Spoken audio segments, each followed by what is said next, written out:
Lifebuoy Tariri.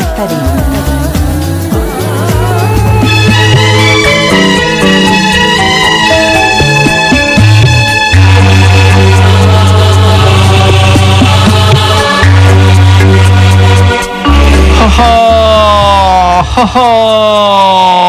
ha ha ha.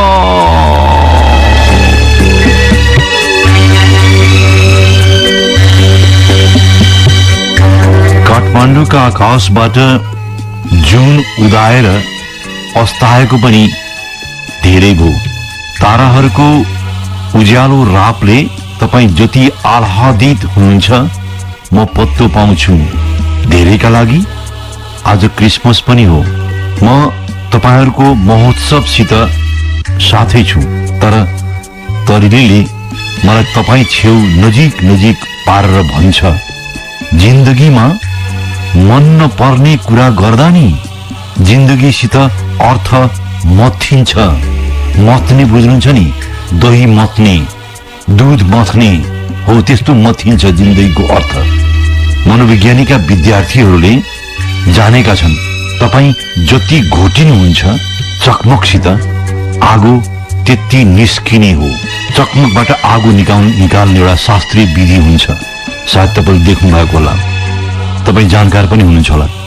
सेतो ढुङ्गामा खुकुरीको दापमा रहने धार उज्याउने चकमकले बेसमरी घर्षण गरेपछि ढुङ्गासित टाँसिएको कपासमा आगो सल्किन्छ।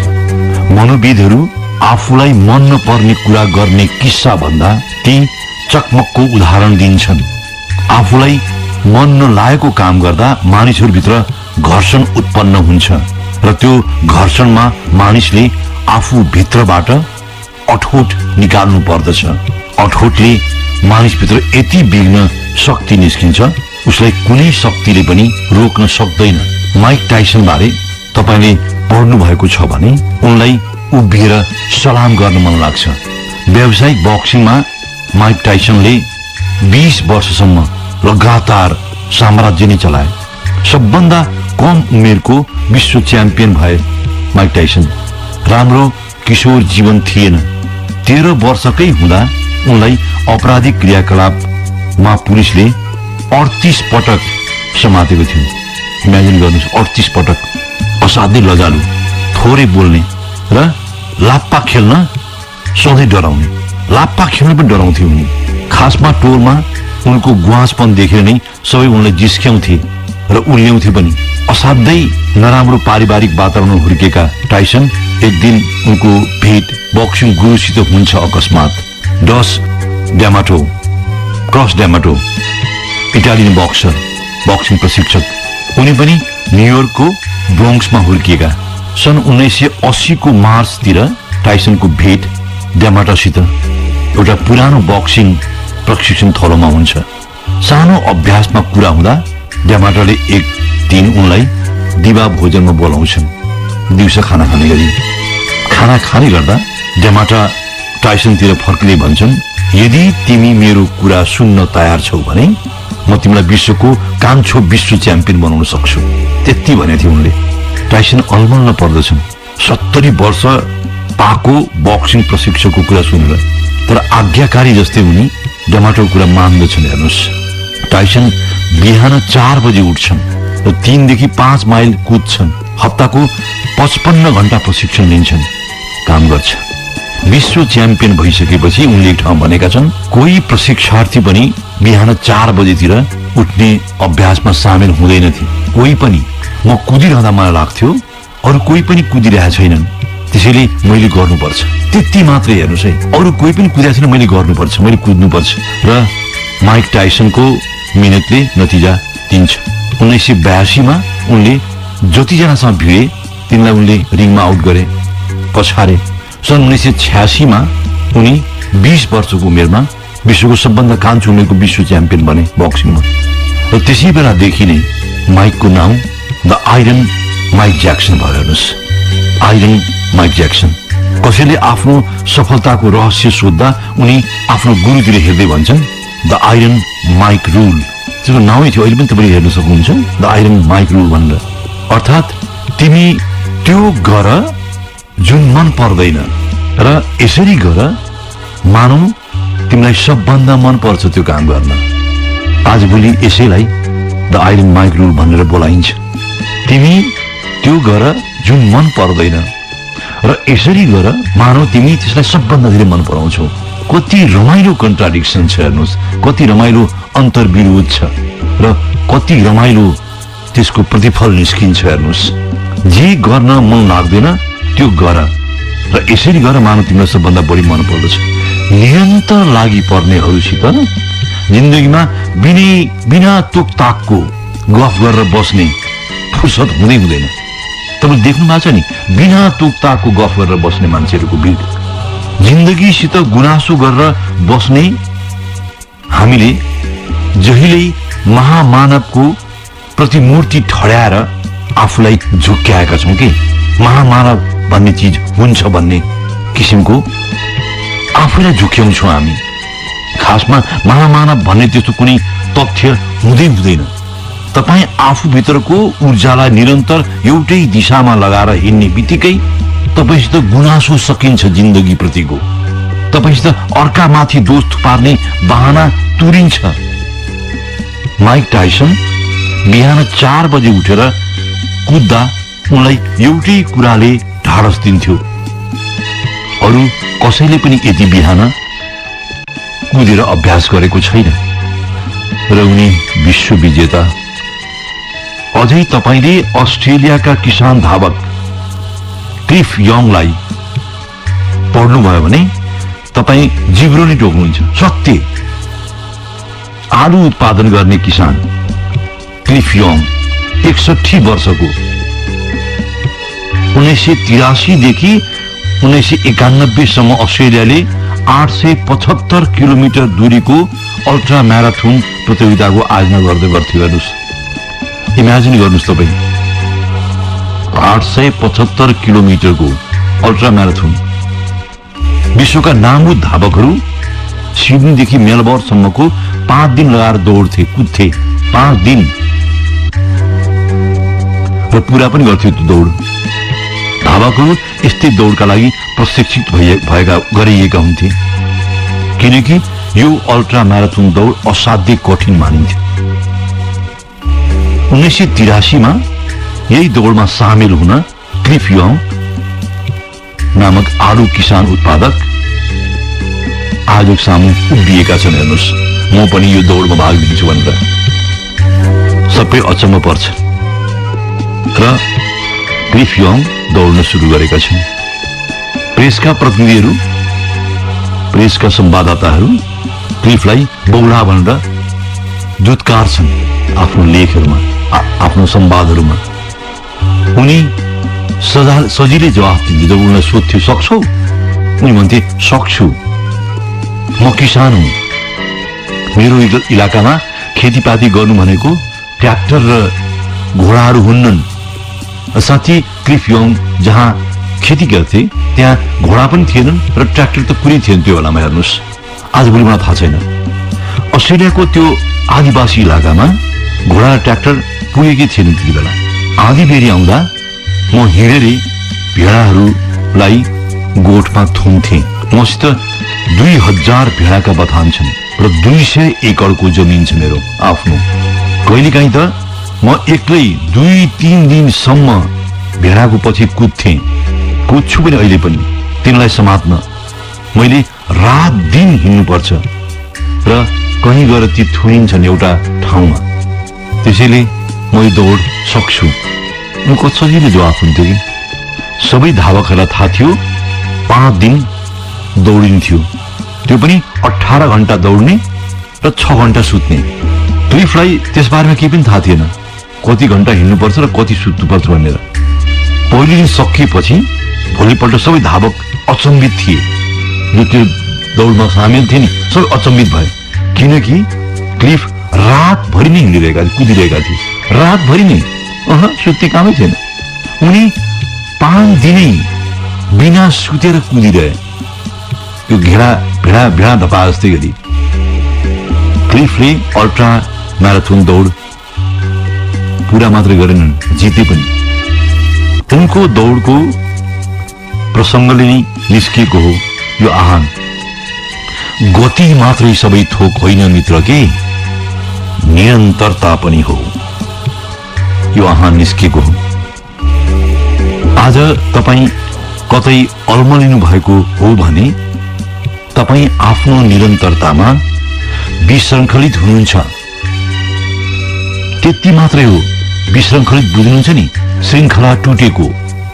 तरिलीमा साझा जिन्दगीका यी किस्साहरू साटिरहँदा, साझा गरिरहँदा मलाई पनि बाहिरको अँधेरो मन परेको छ के, मलाई पनि बाहिरको चिसो मन परेको छ के।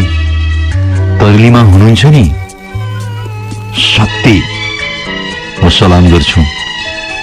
म शरद। Life boy तरेली।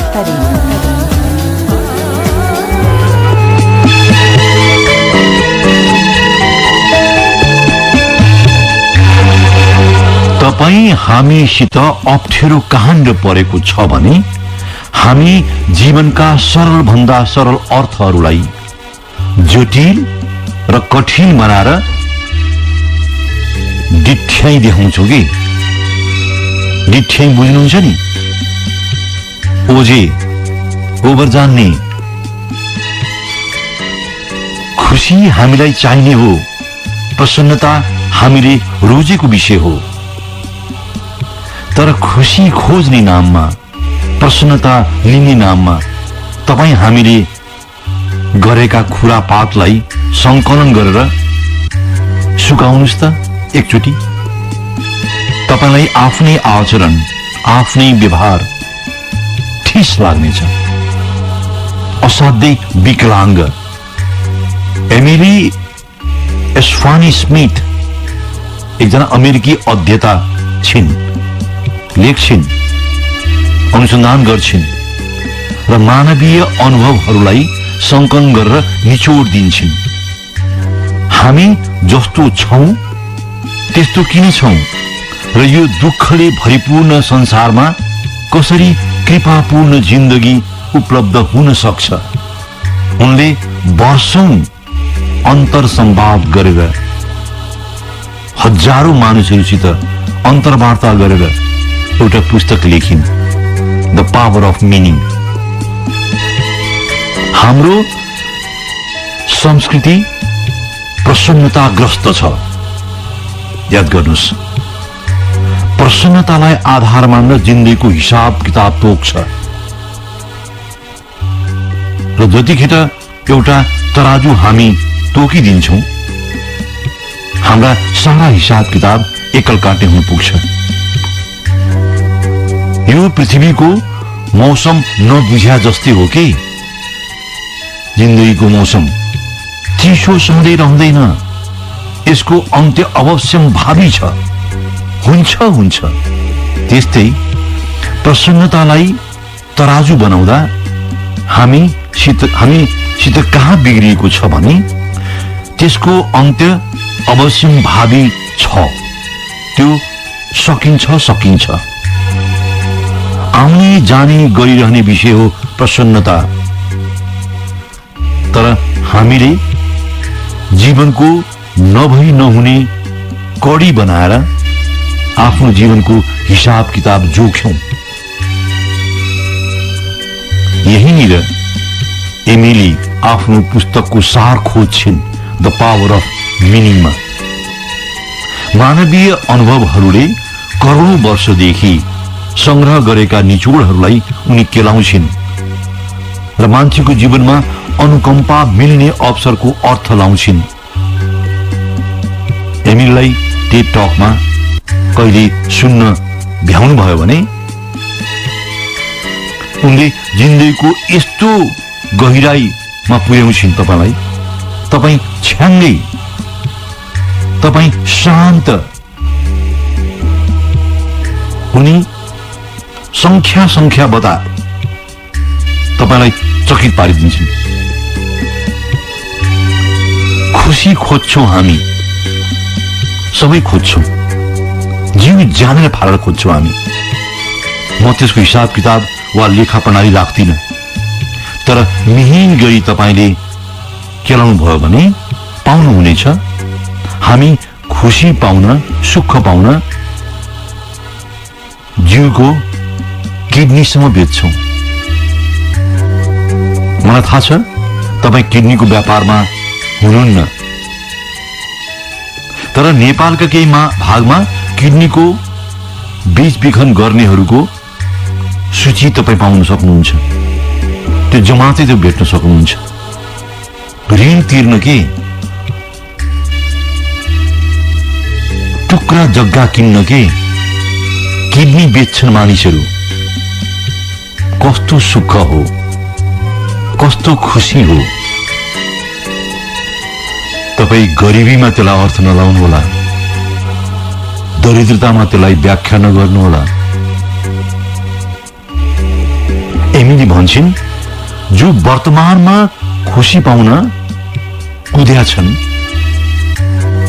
ती ज्यादै दुखी छन्। अनुभवले मात्र होइन, अनुसन्धानका संख्याहरूले पनि देखाएका छन्। भौतिक रूपमा मानिसहरू सम्पन्न हुँदै गएका छन् हो, भौतिक रूपमा सुविधाहरू बढेका छन् हो, जीवन राम्रो भइरहेको छ। तर आत्महत्या गर्नेहरूको संख्या केलाउनु भयो भने तपाईलाई उदेक लाग्नेछ, तपाईँ चकित पर्नुहुनेछ।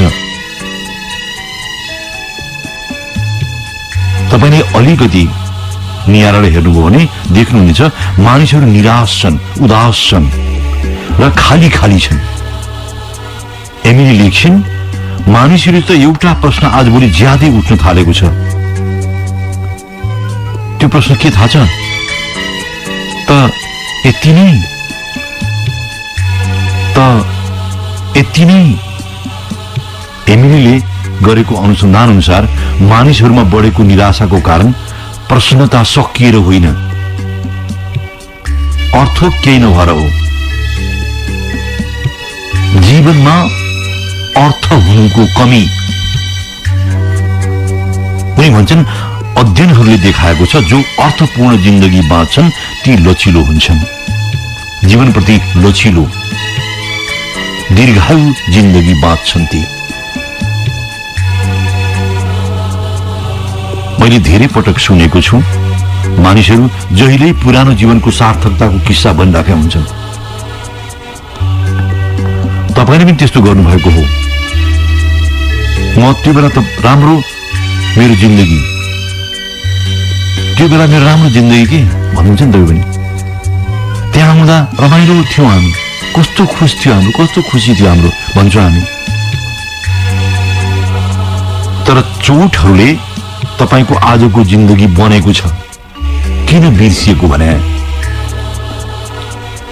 तपाईँ नोस्टाल्जिक भएर बाँच्न चाहनुहुन्छ। त्यो बेलाको समय राम्रो, त्यो बेलाका दिनहरू राम्रा। तर मित्र, त्यसले तपाईको जिन्दगी बनाएको होइन के, चोटहरूले तपाईको जिन्दगी बनाएको हो। तपाईले पाएको हन्टरहरूले आज निर्माण भएको हो कि आज तपाईको आज निर्माण भएको हो? किन बिर्सिएको तपाईले? चोटहरूले जिन्दगीमा मिलेको अन्तर्दृष्टि छ नि, त्यो किन बिर्सिएको तपाईले? तपाईँ भित्र जन्मिएको जुन अन्तर्दृष्टि छ नि, ज्ञान छ नि, विजडम छ नि, त्यो चोटहरूले बनेको हो मित्र। एमिली पूर्वीय दर्शनमा रहेको सुफीवादलाई सम्झिन्छन् आफ्नो बयानहरूमा, आफ्ना आलेखहरूमा। सुफीवाद एउटा आध्यात्मिक अभ्यास हो। साना साना काममा जिन्दगीको अर्थ खोजेर आनन्द लिने क्रियाको रूपमा सुफी अभ्यासको उनी चर्चा गर्छिन्। जिन्दगीमा जो बित्दो छ नि, हामी त्यसलाई आनन्द परिभाषा गरिदिन्छौँ। जो बितेको छ त्यसलाई राम्रो भनिदिन्छौँ। यहीँनिर सुफी प्रवेश गर्दछ। सुफी सन्त बित्दो प्रति होइन, आउँदो प्रति पनि होइन, अहिले भइरहेको प्रति साना साना अभ्यासमा आफूलाई झुम्ने बनाउँछन्, रमाउने बनाउँछन्, आफूलाई संगत बनाउँछन् र जिन्दगीको अर्थ भेट्छन्। हामी सधैँभरि आफ्नो जीवनसित अडबाङ्गो भएर अष्टवक्र चाल निकालेर जिन्दगीलाई जटिल प्रस्तुत गर्दछौं। जिन्दगीसित असाध्यै सरल अर्थ छ र यो अर्थ असाध्यै शक्तिशाली पनि छ। जिन्दगीमा यो पनि बित्दो छ भनेर तपाईँ सम्हालिनुस् त। यो पनि बित्दो छ। जिन्दगी अमृत गमय हुन्छ।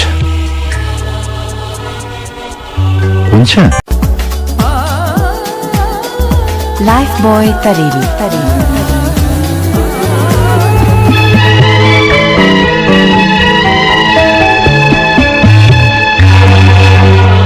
जिन्दगीमा तपाईसित जे थियो तपाईले त्यो मात्रै गुमाउने हो।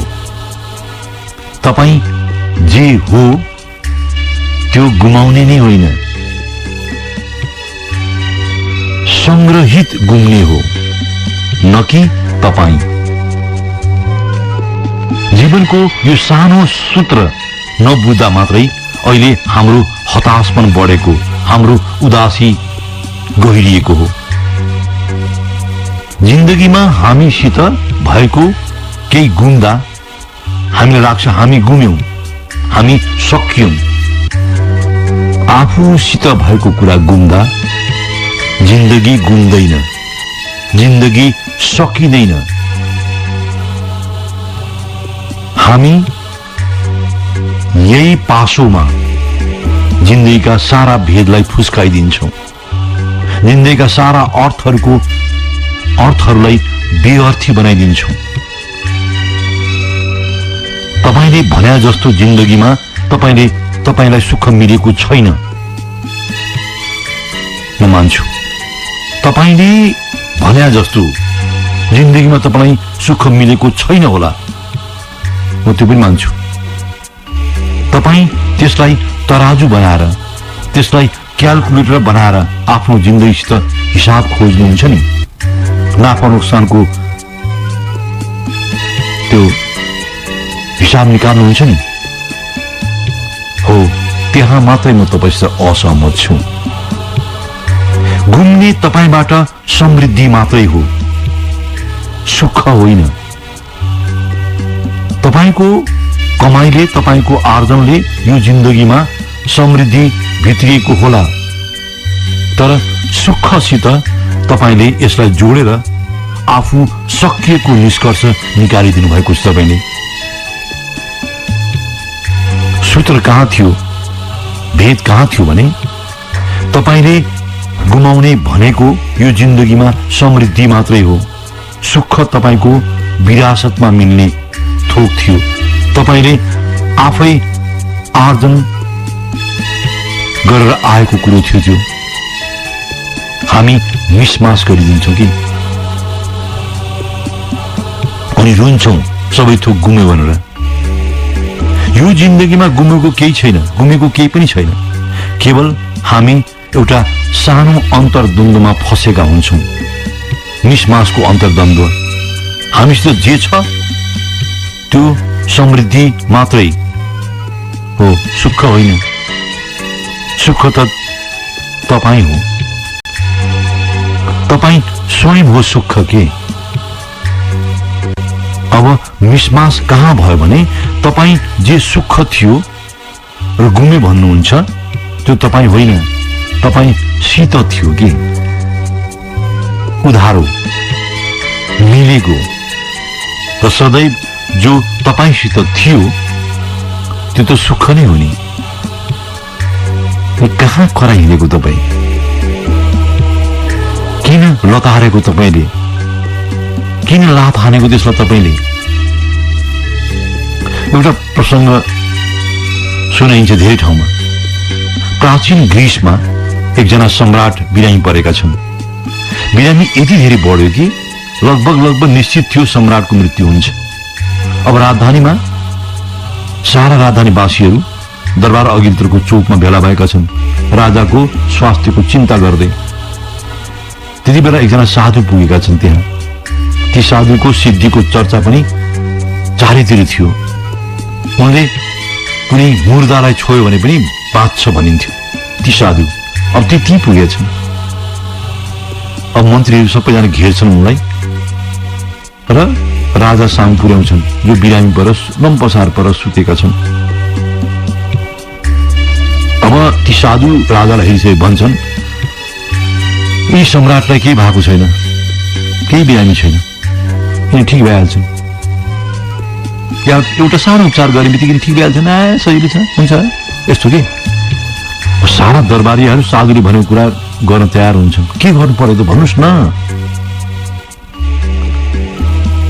अब साधु भन्छ, यो राज्यमा सबभन्दा सुखी र समृद्ध मान्छे जो छ त्यसको एक जोर लुगा ल्याएर राजालाई लगाइदेऊ, राजा ठिक।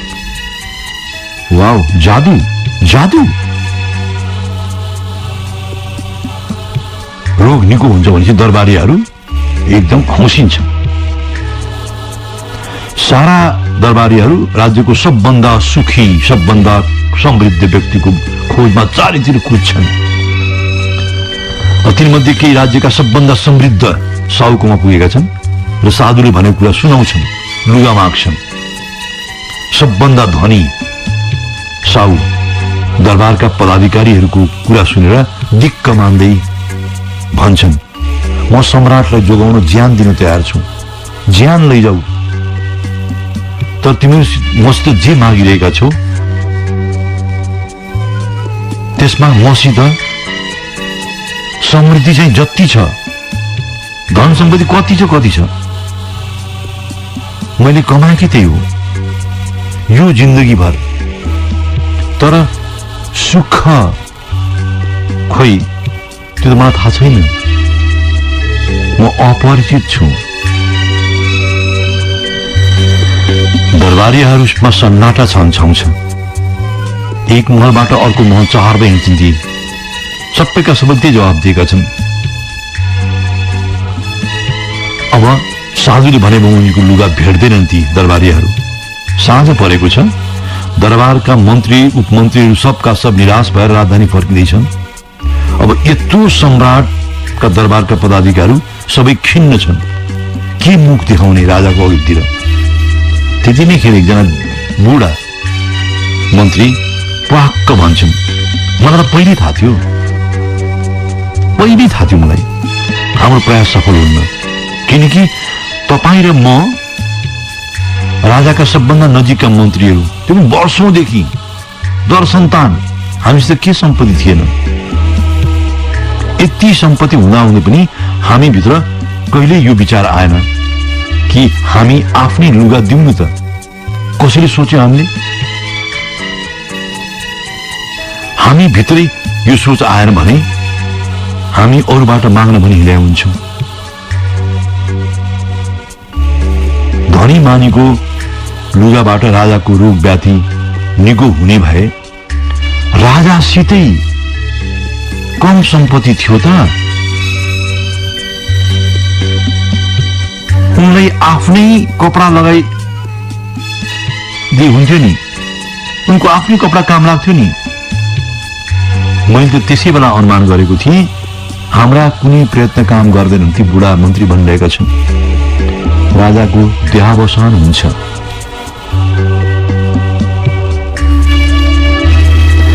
सबै फर्किएका छन्। हेर्नुहोस्, साँझ पहर बुढा मन्त्रीको त्यो कुरा सुनिसकेपछि के गर्ने। अब फर्किनु त पर्यो, फर्किरहेका छौँ। साँझ परेको छ। नदी किनार आइपुग्दा ती अकस्मात एउटा बाँसुरीको धुन सुन्छन्। कता आउँछ त्यो धुन। एक प्रकारको शान्ति थियो त्यो धुनमा, एक प्रकारको आनन्द थियो त्यो धुनमा। अब सबैको मनमा एकाएक विचार आउँछ, ला यही मान्छे पनि सुखी छ क्या हो। उसको बाँसुरी वादनमा एक प्रकारको सुखको गन्ध सबैले महसुस गरेका छन्। भेट्टाएका छन्। एउटा विचार फुट्छ, हन कतै यो मान्छे सुफी होस्, सुखी होस्, उसको बाँसुरी बादनमा जुन सुख छ त्यसलाई लिएर उनीहरू त्यही निष्कर्षमा पुगेका छन्। अब ती सबै ती बाँसुरी वादन बजाइरहेका मानिसको छेउमा पुगेका छन् मन्त्रीहरू। तिमी सुखमा उपलब्ध छौ, तिम्रो बाँसुरीको धुनले हामी त्यस्तै निष्कर्षमा पुगेका छौँ। हाम्रा सम्राट बिरामी छन्, हामी एकजना सुखी र समृद्ध मानिसको लुगा लिन आएका हौं। हामी हाम्रा सम्राटलाई बचाउन चाहन्छौँ। अब अँधेरोमा बाँसुरी बजाइरहेको मानिस भन्छ, म तिम्रा सम्राटलाई बचाउन ज्यान पनि दिन्छु, तर तपाईहरूले अँधेरोमा पत्तो पाउनु भएन। सायद मेरो जिउमा 100 रुपैयाँ लुगा छैन।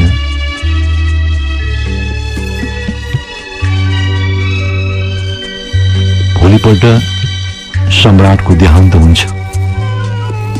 सारा राज्यमा एकजना मानिस पनि पत्तो लागेन जो समृद्ध पनि होस्, सुखी पनि होस्। समृद्ध थिए तर सुख थिएन। एउटा सुखी मानिस, एउटा खुशी मानिस भेटिएको थियो, तर उनीसित एक धरो लुगो पनि थिएन। मित्र, म तपाईलाई भनिरहेको छु, निधाउनुभयो तपाईँ? होइन होला, म चाल पाउँछु। मित्र, यो जीवनमा तपाईले साँच्चीकै गुमाउने भनेको समृद्धि मात्रै हो। तपाईले सोचेको मात्रै हो कि गुमाउने, साँचेको मात्रै हो कि तपाईले जुन साँच्नु भएको छ नि गुमाउने हो, त्यो मात्रै गुम्ने हो। जो छ नि त्यो गुम्दैन। जब यो सूत्रलाई बुझिन्छ नि, मलाई लाग्छ बिना सित्ती रोइ कराई गर्नुको कुनै अर्थ नै छैन। हुन्छ, म तपाईसित सोधिरहेको छु। लु भइगयो, तपाईँको आँखा सम्झेर म तपाईँलाई भन्छु, म छुट्टियो, म भन्छु बिन्छ।